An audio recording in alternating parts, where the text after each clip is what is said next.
Hello, hi, I'm Lisa. I'm a flower farmer in College Park, Maryland, which has a last frost date between April 15th and April 19th. So that makes me zone 7A currently. And I'm gonna do a little first day of spring tour of what's happening on the farm. First things first, we have some blooms. Hyacinths and some early tulips have started, but not enough for me to have a bouquet of tulips, but I've started doing bouquets of hyacinths and getting my area back into the groove of flowers. Also, starting to get some daffodils as well.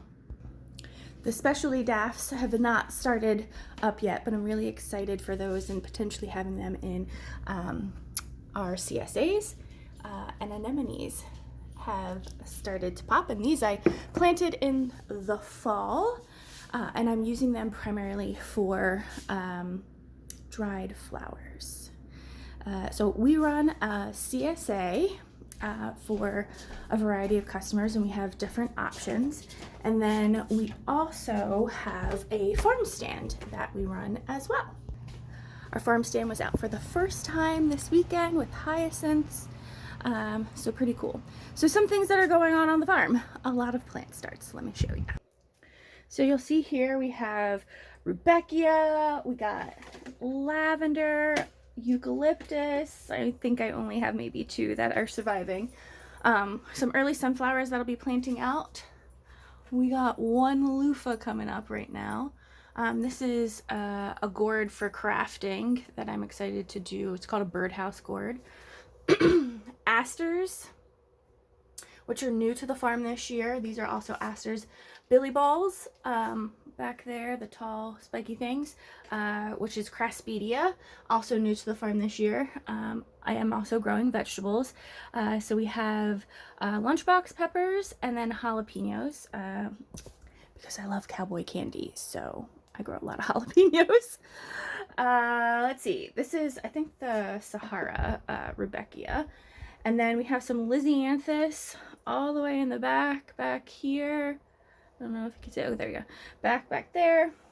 This is Gomphrena. A variety of different types. We have some phlox. And I've been doing a mixture of soil blocking and then also in these, over here, in these Gardener's Supply Grow Ease start kits type of things, which has like a wicking mat and keeps things hydrated appropriately, so on and so forth. We have some feverfew back here. Oh, there we go. Feverfew back here. And some strawflower. I was having a very hard time with strawflower, so I've needed to restart that multiple times, unfortunately. The phlox and the strawflower and the feverfew are actually going to get potted to larger soil blocks this week. So yay. We have some celosia. This is sherbet celosia. This is butter crunch lettuce. Obviously for eating, not for flowering. These will go in a green stalk, which is a vertical tower garden. I'll show you that at some point in time. We have cardinal basil, which is the beautiful, beautiful basil. If you were a part of our CSA or our flower stand, picking up at our flower stand last year, it's very structured basil plant, not as leafy, and it has a beautiful purple bloom in the center.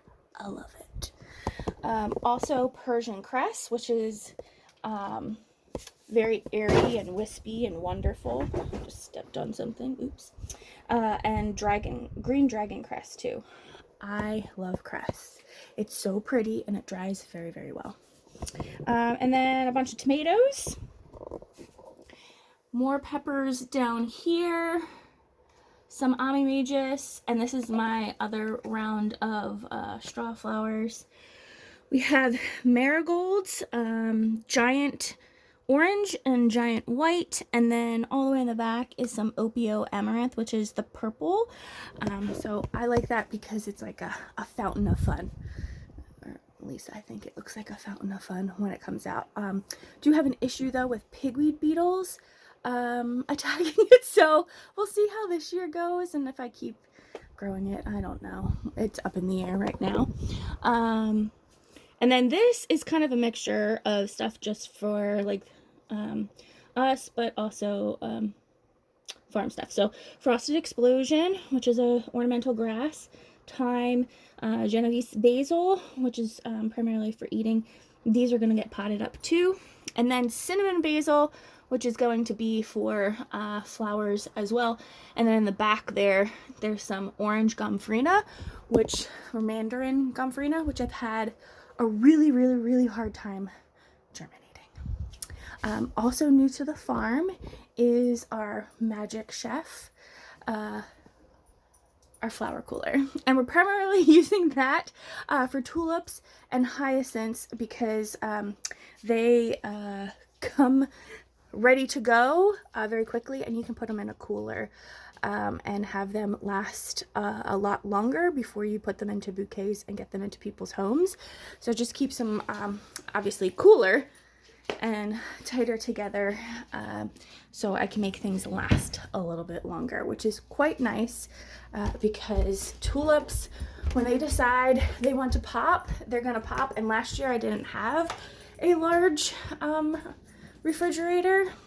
refrigerator to hold them over, and I just had to like get tulips into people's hands really quickly, and I would love to be able to be more scheduled with it. So we have a new cooler, and that is a large part thanks to those folks that have signed up for our bouquet club.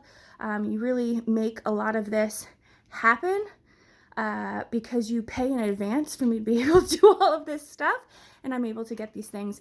We're also this year working on with the sales that we get from this year, the flower stand, and then in the fall for maybe early CSAs, we're hoping that will pay to get our greenhouse fixed. Our greenhouse is supposed to have automatic fixtures. I'll show you in a second.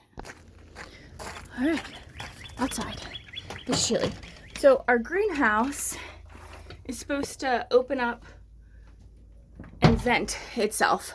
Well, we have to do that manually, and I use a wooden block to hold it up. And these mechanisms that are in here are supposed to do all of that for us. But when we moved in here, everything was kind of not in working shape. So we use this to the best ability that we can. But the cost is about $1,500. So we're working on purchasing that, and then we'll get this fixed. We also need to get our water hydrant fixed in here too. So always something. So eventually I'm hoping that we will be able to make that happen. And so right now all flower sales are just going back into the farm, which is fantastic and great. And thank you so much for those that help support us. So this is our greenhouse. It is in need of some tender loving care because I kind of just come in and soil block, do everything here and throw things around, and there we go. But I need to come in here this week and fix all of that. So things are looking really good outside. We have some overwintered anemones happening here.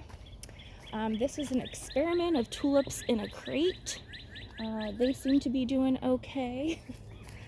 It was a little cold last night, so things are a little droopy, but they're fine. They're very cold tolerant. We have potatoes growing. We just planted those this past weekend, and we do those in grow bags because it's just easier to manage, and then we don't have to worry about any of our beds having random potatoes the next year. We're growing lots and lots of garlic this year that I will use in pickles and with cowboy candy, so on and so forth. This is a giant 4x12? Yes, 4x12 bed of anemones and ranunculus, some overwintered, some I just planted this beginning of the year, earlier March, end of February. And then over here we have a blank bed that's gonna get stuff put into it, but this was a whole bed of hyacinths that were pulled because they were budded up and ready to go. So we've been working on that, and I think I planted around 100 and something. For tulips, which I'll show you in a little bit, I have 1,918 tulips. So if you're looking for flowers, I got you. Here is some more hyacinths right here, and this one I'll probably pick today because it is colored bud. I try to get those to come out so I can get them in the cooler and they'll last longer, because if they're outside and it's warm enough, they're just gonna bloom. And here's another bed of hyacinths. So we got a bunch of beds of hyacinths. We have started radishes. So these two raised higher beds are radishes. And this year, if we have enough surplus of vegetables, we will also have those at the farm stand too, or make those available to our CSA members if they would like to add on, and we'll talk about pricing and all of that stuff as I decide those types of things. Something new this year is we added this garden area with found stones and such that we had here already that were left when we moved in. So we made this little bed. It never had anything back here before, but I like giving this a little moment. And this has violas in it, which are pretty cold hardy. So some of them are already planted out here. Some of them I still have and holding back just in case. So this is kind of an experiment. These are our first year flower here on the farm, and they're edible. So I'm also experimenting more with using things edible wise, but also I want to dry these for crafting. That's another big thing and a passion of mine, making stuff. So I want to dry a lot of stuff this year. So hopefully, nothing goes to waste here. If it was, it would be in the compost, but we're hoping to do a lot of crafting. This bed is empty, but that's where the Craspedia is gonna go. We have a lot of daffs in these raised circle beds, and these are Tahiti, maybe Sir Winston Churchill, but they are specialty daffodils. So they smell a little different. They're a little bit fancier than your regular garden daffodils, which garden daffodils, if you live in this area, have already started to bloom, but a lot of the specialty ones come on a little bit slower. I have seeded in here bread seed poppies, and I'm really excited about those because I really want the seed heads for crafting, but also I think they would be really cool in your bouquets. We also had some anemones that I planted without row cover just to see how they would do, and they actually did pretty good. So we'll see what happens with the anemones next year in row cover. And then I decided I was going to overwinter dahlias, and as of last week, 1, 2, 3, 4, 5, 6, 7 of these dahlias that I had last year have definitely overwintered. I dug down a little bit, could touch their tubers. Don't know if they're still good this week, but they should be if they've survived thus long. So we're gonna see if those dahlias come back. But my hope is to continue on with those. Our gladiola beds are back here. We also have mums and yarrow along the deck. And we're trying to utilize deck space as best as possible.